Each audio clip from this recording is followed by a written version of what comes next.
자, 홍정환의 인생 비책, 홍정환 작가님 어서 오세요. 안녕하세요. 네, 자, 이 시간에 동서양의 리더십 고전을 읽고 있죠. 그동안 서양 전통의 근간이 되는 그리스 고전을 읽었고, 지난 시간까지는 중국 당나라 시대의 정관 정효를 함께 살펴봤습니다. 자, 오늘은 인도로 안내해 주시겠다고 예고를 해주셨는데, 인도의 리더십 고전이라고 하니까 뜻밖입니다. 어떤 작품인가요? 네, 오늘 우리가 함께 읽을 작품은 강국론으로 번역되어 있는 책입니다. 강국론. 아마 생소하신 분들이 많을 텐데요. 작가의 이름을 듣고 또 이 책의 원제를 들으시면 더욱 생소하시리라 생각됩니다. 작가의 이름은 짜나키아 혹은 카우틸랴라는 이름을 가지고 있는 사람이고요. 이 책의 원제는 아르샤사스트라라는 제목입니다. 우리말 제목에서는 강국론하고 부제로 고대 인도의 전략서라고 전략서. 이렇게 설명을 하고 있습니다. 네, 아르샤사스트라 맞나요? 네. 발음도 어렵습니다. 맞습니다. 그냥 강국론이라고 해야겠습니다. 네. 자, 이 시간을 통해 이 책의 존재를 처음 아시는 분들도 많을 것 같습니다. 책을 펼쳐보기 전에 우리가 알아야 할 것들이 따로 있겠습니까? 네, 일단 이 짜나키아는 인도 사람들에게 이 짜나키아 본인으로도 굉장히 유명한 전설적인 인물이지만 네. 그와 함께 늘 거론되어 있는 사람 때문에 더욱 유명한 사람이기도 합니다. 일종의 짜나키아가 전설의 스승인 것이죠. 전설의 스승. 예, 전설의 스승이라고 누군가를 하면 가르쳤다는 거네요. 네, 그의 제자 중에 아주 전설적인 인물이 있다는 거죠. 물론 네. 많은 대다수의 한국 분들에게는 생소하실 수 있지만 그러나 인도에서는 굉장히 중요한 인물, 특히나 불교도들에게는 아주 중요한 시대를 연 인물인데요. 마우리아 왕조를 세운 찬드라굽타라는 왕이 있습니다. 어허. 찬드라굽타. 네. 찬드라굽타의 스승이 바로 이 짜나키아. 예, 짜나키아입니다. 근데 이것을 우리가 인도 역사에 비교적 생소하잖아요.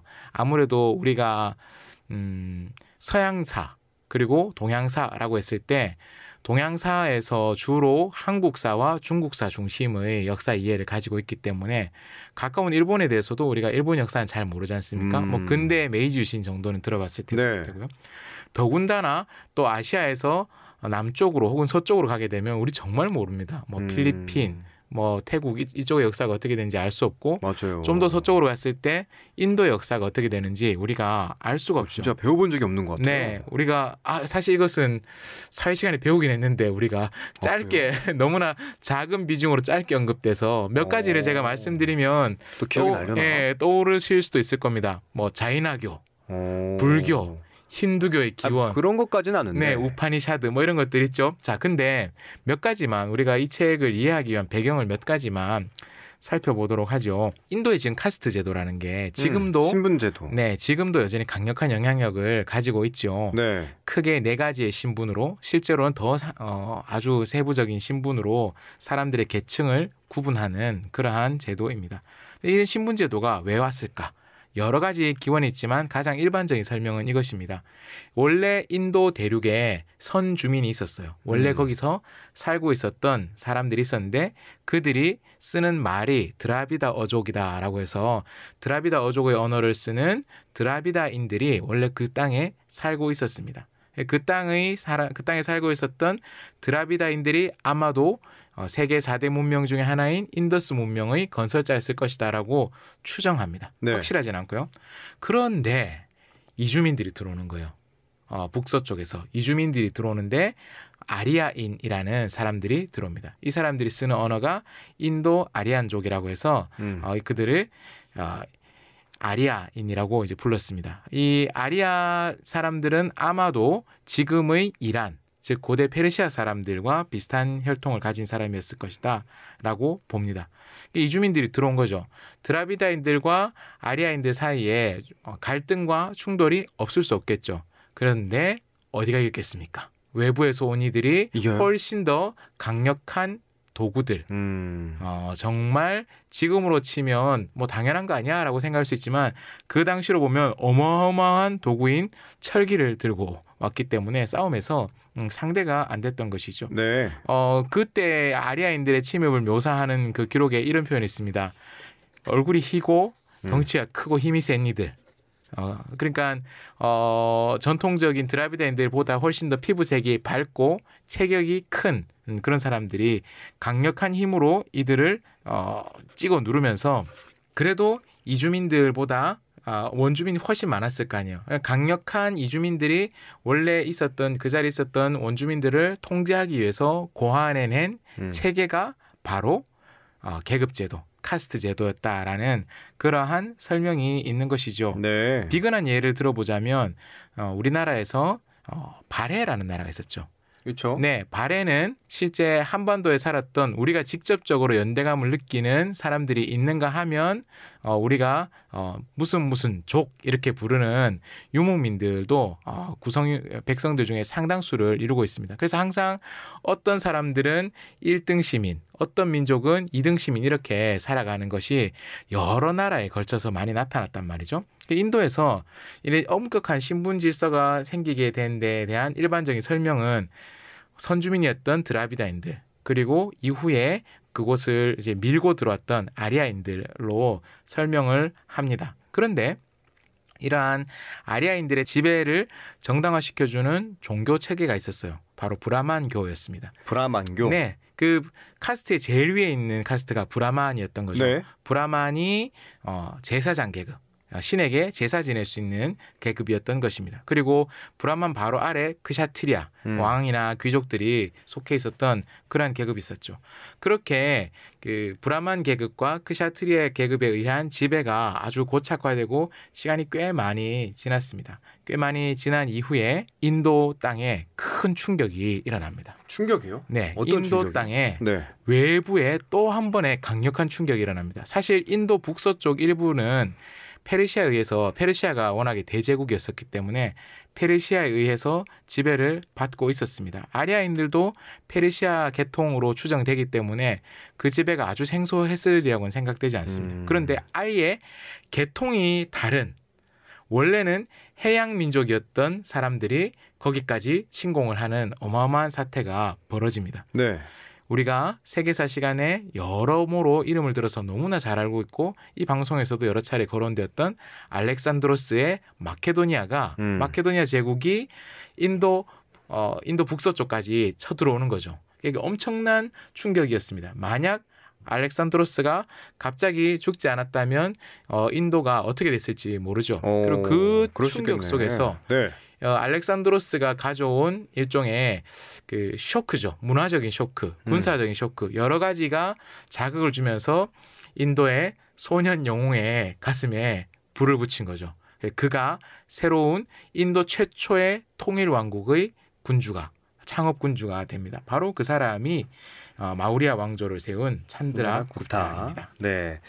자, 짜나키아라는 이름도 당연히 전 처음 듣는데 이분의 제자가 워낙 유명하다고 말씀하셨잖아요. 마우리아 왕조를 세운 찬드라 굽타의 스승인데 이 두 사람은 어떻게 만나게 됐습니까? 인연이 있을 것 같은데. 네, 여기는 사실 확인할 수 있는 정설은 없습니다. 인도 사람들도 몇 가지 버전의 전설 같은 것으로 두 사람의 만남을 이야기를 하고 있는데요. 네. 공통적으로 많이 거론되는 것들이 이런 것이 있습니다. 짜나키아는 원래 아주 잘 교육받은 학자였습니다. 요즘으로 치면 최고 학부, 대학 같은 데서 공부를 마치고 이제 아주 식견이 아주 이제 잘 갖춰지고 훈련돼 있는 그러한 상태에서 고향으로 이제 가게 되는 거죠. 고향 네. 가는 길에 어떤 사람들을 만나게 됩니다. 바로 찬드라 굽타의 어머니를 만났다라는 이야기가 있습니다. 찬드라 굽타의 출생에 대해서는 몇 가지 설이 역시나 있는데요. 네. 분명한 것 하나는 찬드라 굽타가 어릴 때 그리 평탄하게 살지 못했다라는 것입니다. 하나의 설로는 그냥 시골 마을 족장의 아들로 태어났다라는 것이 있고요. 또 하나의 설은 아버지는 왕, 근데 어머니는 카스트의 제일 밑에 있는 수드라, 카스트 아래쪽에 있는 수드라의 신분이었기 때문에 여자 노예였던 이 어머니가 찬드라 굽타를 임신하고 나서 이 질투를 사서 이 아이나 자신이 해코지 당할지 모른다라고 생각해서 도망을 쳤었다. 뭐 이런 이야기가 있습니다. 그리고 두 가지 버전에서 공통적인 것은 그 족장이 공작새를 조련하는 마을의 족장이었다.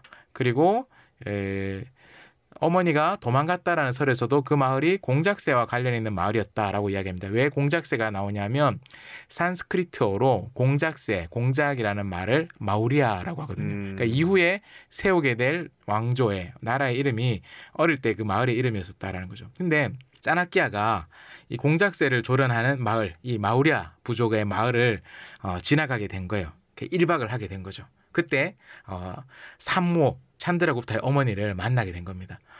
근데 이 산모가 짜나키아에게 부탁을 하는 거예요. 선생님, 달을 마시고 싶어요. 달?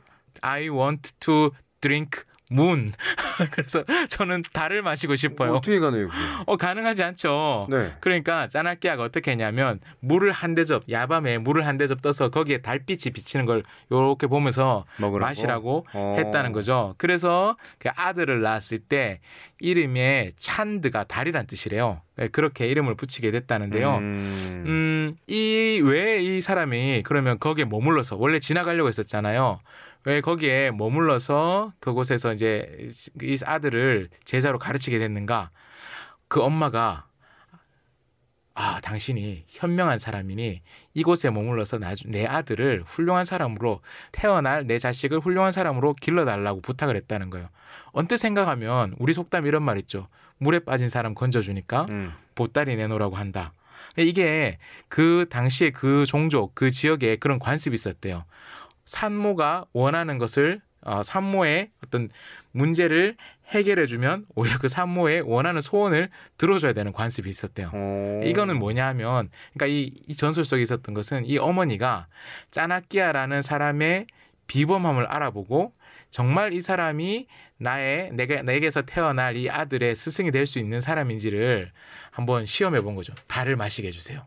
그러니까 이 사람이 물대접에 있는 달을, 실제 하늘에 떠 있는 달을 따올 수는 없으니까 일종의 압박 면접을 통해서 이 사람의 순발력과 위기 대응 능력을 봤던 것이겠죠. 네.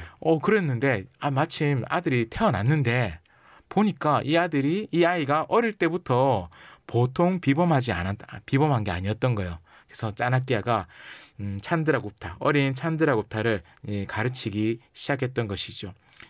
BC 325년에 그리고 어린 찬드라굽타는 당대의 영웅, 전 세계를 쥐락펴락하던 영웅을 만났습니다. 바로 알렉산드로스였습니다.